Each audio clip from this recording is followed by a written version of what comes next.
Zion is still the hub, but the change to a flexible offense built around multiple threats really could be the Pelicans' key to contention. It's the Wednesday episode of Locked On Pelicans. Let's go.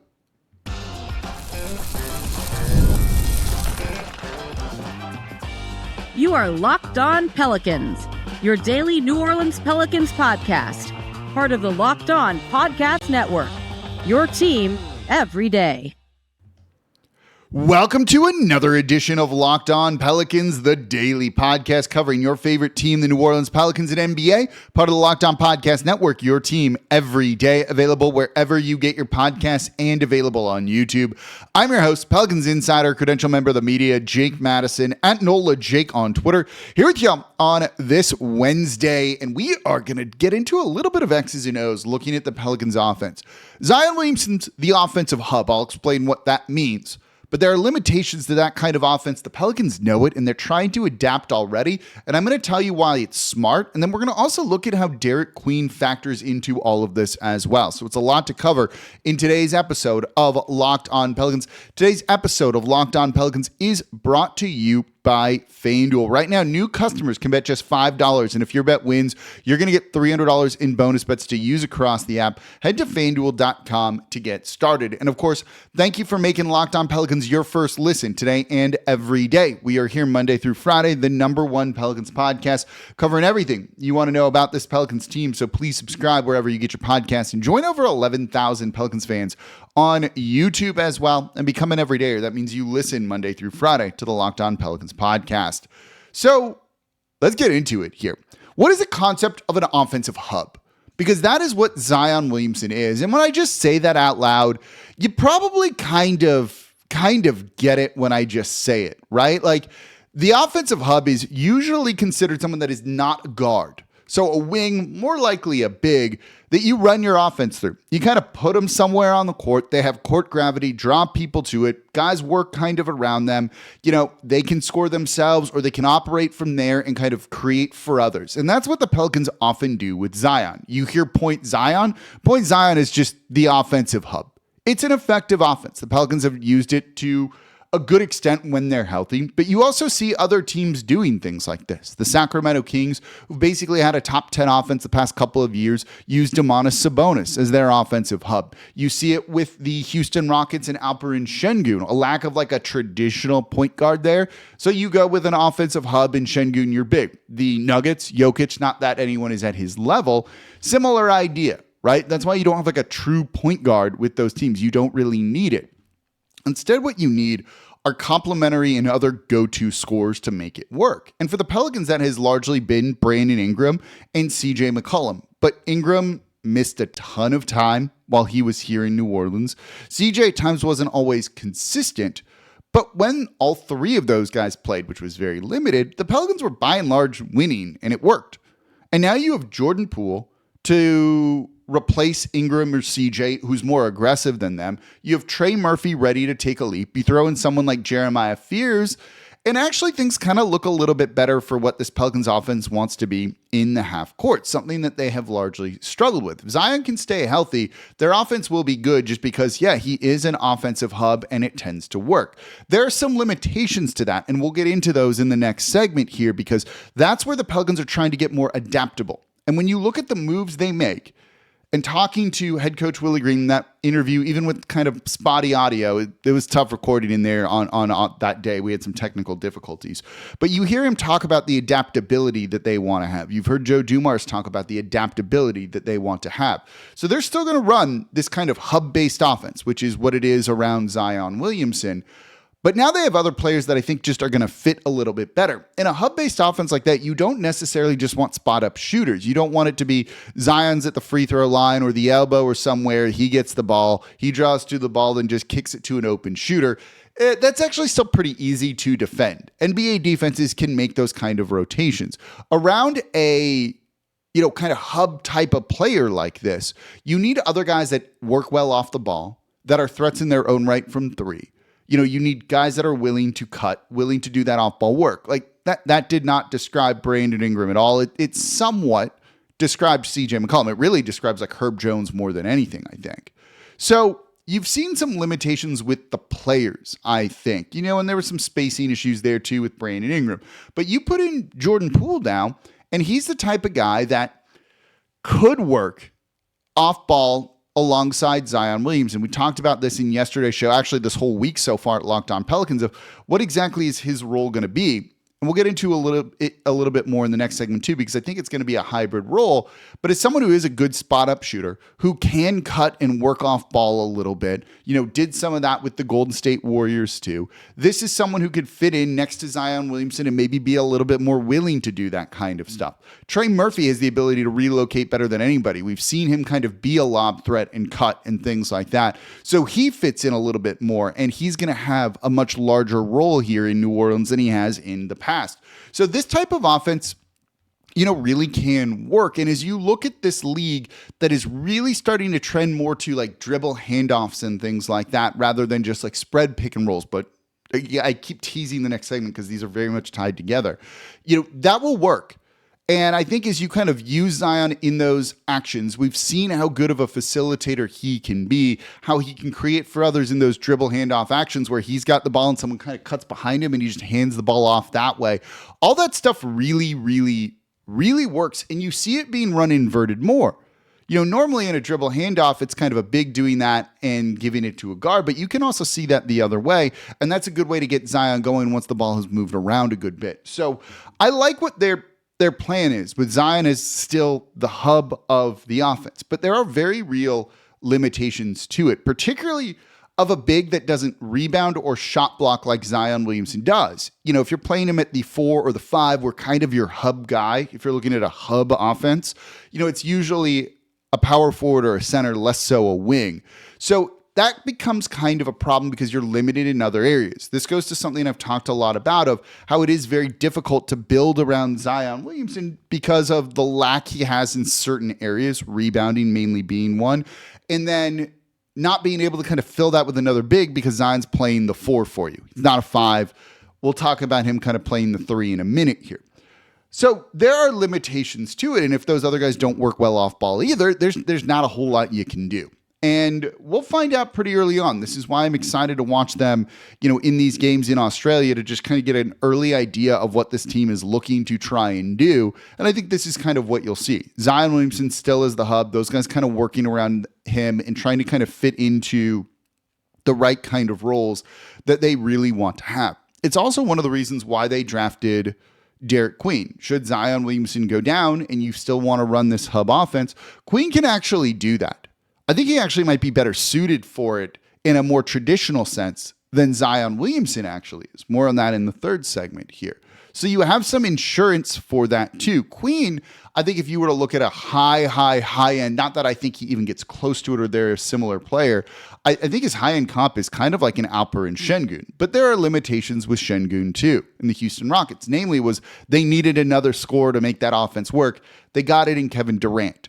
While the Pelicans don't have Kevin Durant, I do think adding someone like Jordan Poole in a little bit more is going to just fit what they're looking to do with his shot diet. He's willing to cut, he's willing to attack the basket, and not just settle for mid-range jumpers, which is where everything gets really, really crowded and no one's going to have success on this team. Zion, Ingram was the one time taking those. It limited what he could really do. Now I think they have better pieces that better fit this kind of hub type of offense, and hopefully guys that can stay healthy too. Jordan Poole has been a little bit of an Iron Man. That's a really important thing for this squad because it all falls apart. You can't run the hub offense if there's not other offensive threats out there on the court. Now they're hopeful in Poole, in Trey out there alongside Zion Williamson, with presumably Herb Jones who fits into that, and then Messi if he can become more of a lob threat. I think really looks like it can be a scary, scary offense here. But as we said, there's limitations, and if that doesn't work, you got to have a backup plan. It's somewhat easy to scheme teams away from this kind of offense. Somewhat, not like it's an easy thing to do, but it's doable. So the Pelicans are trying to be more adaptable. And Willie Green talked about this. I played the clip for y'all yesterday about that. And I want to talk about what that looks like. Let's talk about what that is coming up here next in today's episode of Locked On Pelicans. And I'll tell you, it involves kind of a position change for Zion Williamson. Today's episode of Locked On Pelicans is brought to you by FanDuel. The NFL season is here and FanDuel has an offer you don't want to miss. Right now, new customers can bet just $5 and you're going to get $300 in bonus bets if you win. All you got to do, pick a bet, put down $5, and if it hits, you're going to unlock $300 in bonus bets to use across the app. I love FanDuel because it's going to give you so many different ways to play. If you want to build parlays, you can do it. The player props are always fun. You can even just get in on the live in-game lines as the games unfold and you see where momentum is. So it just makes watching football or other sports a little bit more exciting, when you got something riding on the action here. So don't wait any longer. Visit FanDuel.com and download the FanDuel app today for that chance at getting $300 in bonus bets if your first $5 bet wins over at FanDuel.com. Download the app today. Get started with FanDuel. And thank you for making Locked On Pelicans your first listen today and every day. We are here Monday through Friday, the #1 Pelicans podcast, covering everything you want to know about this Pelicans team. So please subscribe wherever you get your podcasts and join over 11,000 Pelicans fans on YouTube as well. And become an everydayer. Listen Monday through Friday to the Locked On Pelicans podcast. So please subscribe wherever you get your podcast. Join us on YouTube as well. We're almost at 12,000 subscribers on YouTube. Let's hit that number this week. I think that's going to be very, very doable. We'll throw a little bit of a party here. For your second listen, it's Locked On Saints with Ross Jackson. We'll be seeing him in a day or so. Helped out on Media Day. Covering everything black and gold here. Part of the Locked On Podcast Network, your team every day. So we just kind of talked about the hub offense, some of the advantages of it, how it works, all of that. There are some limitations to it, right? There are sorry, I'm trying to look up something here. There we go. There's some limitations to it too. There are definitely advantages in the NBA. I think it can work, especially when you have a playmaker at a unique position like Zion Williamson. But the limitations are being, you can kind of scheme out of it pretty easily. If you just double, triple team Zion Williamson and force the ball out of his hands, the whole thing kind of falls apart, or you're forcing him to go through 2-3 guys that can lead to turnovers. It can lead to frustration. All of that stuff is really not great. And if you don't have those other go-to scorers, whether they're injured or they don't exist on your team, it just doesn't work. That's why, as good as Alperen Şengün is, and he was an all-star last year, the Houston Rockets offense stunk, right?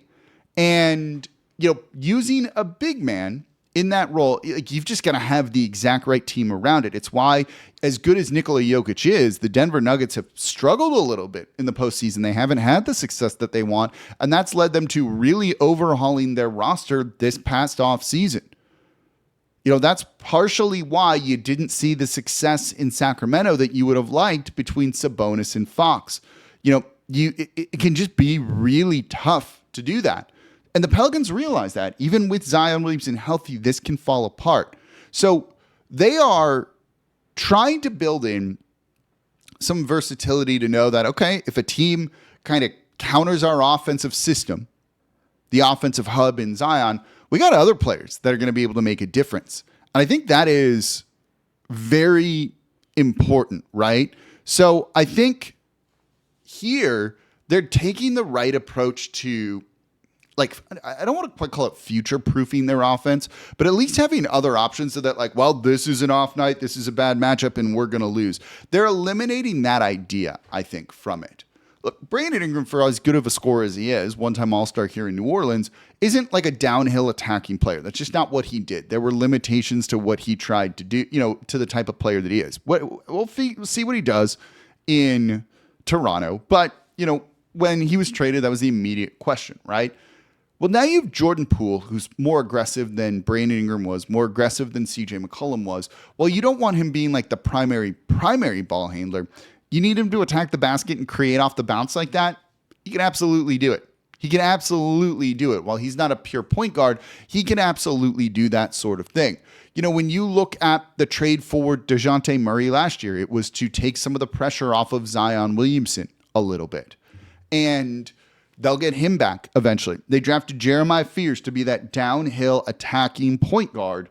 And oh boy, is he ever going to be that kind of player. I'm working on a big, let's call it study on Jeremiah Fears right now. compiling a lot of data. I don't want to spoil it. Let someone steal the idea, truthfully. So I'll have something come in on Jeremiah Fears, hopefully early next week, if I can get some time this weekend to kind of finish doing the deep dive that I'm trying to do. This show was kind of me looking at Derik Queen a little bit too and doing a bit of a deep dive on him. And when I started to see the Alper and Şengün comparison there, it started to make sense. And then you kind of adapt it to other things. That's sometimes my thought process and how these shows kind of come together and looking at it. And we'll talk about Queen in the next segment here. So, now if there's a limit to that hub offense, the Pelicans have someone in Jordan Poole who just fits it a little bit better. Jeremiah Fears who fits it a little bit better to go, okay, this isn't working. We actually have plan B. When the Pelicans haven't really ever had a plan B in the Zion Williamson era. And I think this is really exciting because the everydayers have heard me say this a lot. I would prefer to build around a lead guard. If I were to just create a team and you got to pick like an archetype of player, not a specific player, but just an archetype of player, give me a lead guard in the mold of Shai Gilgeous-Alexander. That's the type of player that I would want to build around, right? I would take Jokic first overall if we were doing this. But if we're looking at just archetypes, in kind of the general sense, I would take a lead guard because I think it's easier. Then I can just take a rim protecting center or a 3-point shooting center, and I feel good about it. But when you have kind of, or a rim protecting big or a 3-point shooting big later, and it's going to fit next to that kind of player perfectly.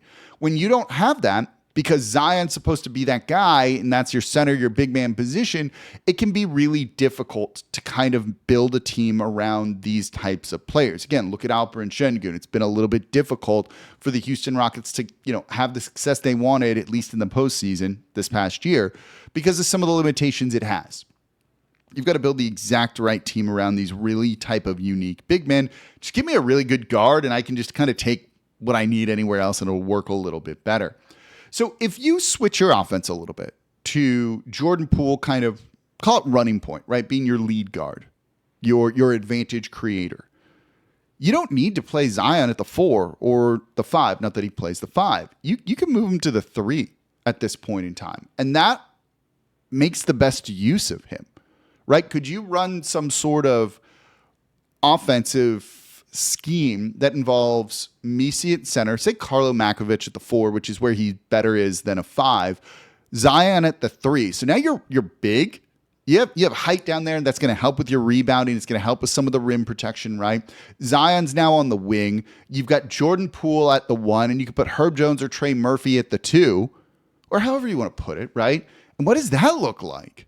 That seems to just fit a little bit better. And, you can still get your offense, but then you don't need to worry so much about rebounding or rim protection because Zion just doesn't provide that if you're playing him at the 4 in this kind of offensive hub system.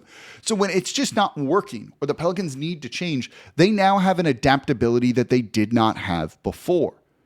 You don't want them to do that the whole game, but do you need stretches where that is what you need and then you force the opponent to adapt to you? Absolutely. And when they do that, you can go back to punishing maybe their other lineups, the counter to the counter to the counter to the counter, gets into that chess matchy kind of thing. And I think you can. So this team is well positioned to play multiple offensive styles, I think, which is kind of what they need to do, given that the offensive style they normally want to play, Zion with the offensive hub, is very difficult to successfully pull off because of, the limitations that offense can have, but also where it hurts you in other areas that have nothing to do with it, the defensive rebounding, rim protection, and those sorts of things. You could argue Zion's a more natural 3 at this point in time in the NBA than when he came into the league, and maybe that's what they should be looking to do. And they could. But then you're not maximizing kind of the rest of the team that you have, the rest of the players you have. Trey's not really a 4. Then you've got, do you put Trey or Herb Jones? And we get back into that question again that has always been a question. And then there's always injuries, so we never need to deal with. You get into all that stuff. And I don't want to get into that stuff. And I want them just to maximize their players and play the best players that they have available, right? You can take Jordan Poole out, put Jeremiah Fears in with that group, let him try and create playing downhill, and it will open it up. You could spread it out a little bit if you needed to, run a spread pick and roll kind of offense. That could be a really important thing for this team too. So it gives them just flexibility when what they were doing before isn't working. They have that plan B, that backup plan that they haven't always had. And you've heard Willie Green preach about the adaptability that this team is going to have this season. Part of that is also availability. If Zion gets hurt, you don't need to throw Derik Queen into the fire. We can just run a different offense because we actually have the players to be able to do that this time. And I think that's going to be really important. If these players are bought into the system that the Pelicans want to run, which has not always been the case, the players are bought into it, and I've talked about this with Brandon Ingram in particular, then they're going to be in a much better spot than they've been in the past. So this is the type of thing that could really elevate the Pelicans offense, maybe elevate them as not to contenders necessarily, but being a much better playoff team than they would be otherwise. What do you think about the kind of multiple adaptable offensive styles the team could play? Let me know in the comments down below. So coming up next, this is what makes the Derik Queen trade interesting in both a good and bad way. I'll explain next in today's episode of Locked On Pelicans. Today's episode of Locked On Pelicans is brought to you by Peloton. Peloton is shaping the future of fitness with a brand new Peloton Cross-Training Tread Plus, powered by Peloton IQ. It's their most advanced equipment yet, designed to give you real-time guidance and endless ways to move. So whether you're running, lifting, or cross-training with your favorite instructors. So this is training reimagined. Peloton is built for breakthroughs with tools that help you plan, stay motivated, and reach peak performance. And I love the Peloton IQ system. It offers real-time strength coaching, actually tracks your reps, suggests the correct weights for you to use, and even corrects your form. So it's making every rep safer and smarter. And the swivel screen is a game changer. You can go from running on the Tread Plus to strength training without missing a beat. So let yourself run, lift, flex, and push forward. Explore the new Peloton Cross-Training Tread Plus today at onepeloton.com. And thank you for making Locked On Pelicans your first listen today and every day. We are here Monday through Friday, the #1 Pelicans podcast, covering everything you want to know about this Pelicans team. So please subscribe wherever you get your podcasts and join over 11,000 Pelicans fans on YouTube as well and become an everyday. That means you listen Monday through Friday to the Locked On Pelicans podcast. For your second listen, go find Locked On Fantasy Basketball. Josh Lloyd hosts the #1 fantasy basketball podcast on the planet, giving you daily tips to help you win your league, all while making you a smarter NBA fan. Find Locked On Fantasy Basketball on YouTube or wherever you listen to podcasts. Part of the Locked On Podcast Network, your team every day. So let's wrap up talking about Derik Queen. The offensive hub system and having backup for Zion makes a lot of sense, right? Just drafting Queen for Zion insurance makes a lot of sense. And I do think the high-end NBA comp for Derik Queen can be an Alperen Sengun, right? Queen is a post-up big, back to the basket post-up big who's highly skilled, very good facilitator that Maryland ran their offense through, very similar to what Houston did with Alperen Sengun. He's a good enough rebounder that he might not hurt you in that area too. But he's not a rim protector. He's not a defender, and that can make things really difficult. So having him as Zion insurance, yeah, I totally get that. Just needing some Zion insurance so you can have some continuity. It's great. Zion goes down. You can also run the different offense too, but you still want to just kind of go with what you've been planning for all off season. What makes it interesting though, right? So in one hand, I get it. Makes a lot of sense. Still wouldn't have given up what they did to do that, but I understand it more. And we need the proper context around it rather than just people trying to clown on it as they're doing. But then it also adds in this other layer to it, right? If both of these guys, Zion and Queen, are kind of your offensive hubs, you really can't play them together, right? That's where people are like, I don't see the fit between Queen and Zion. And yeah, I get it, right? If you run Queen at the 5, Zion at the 4, they both kind of need the ball in their hands to succeed a little bit more. Queen for sure, Zion a little bit less. So how does that work? That's not making the most of either of those two players. And that can, just where is the fit there? So to invest essentially 2 first-round picks, that's what it was, into Derik Queen, and he doesn't fit with your best player that you're still committed, to building around, yeah, that's questionable, right? That's where some of the clowning of the trade and stuff is like, what are you doing here?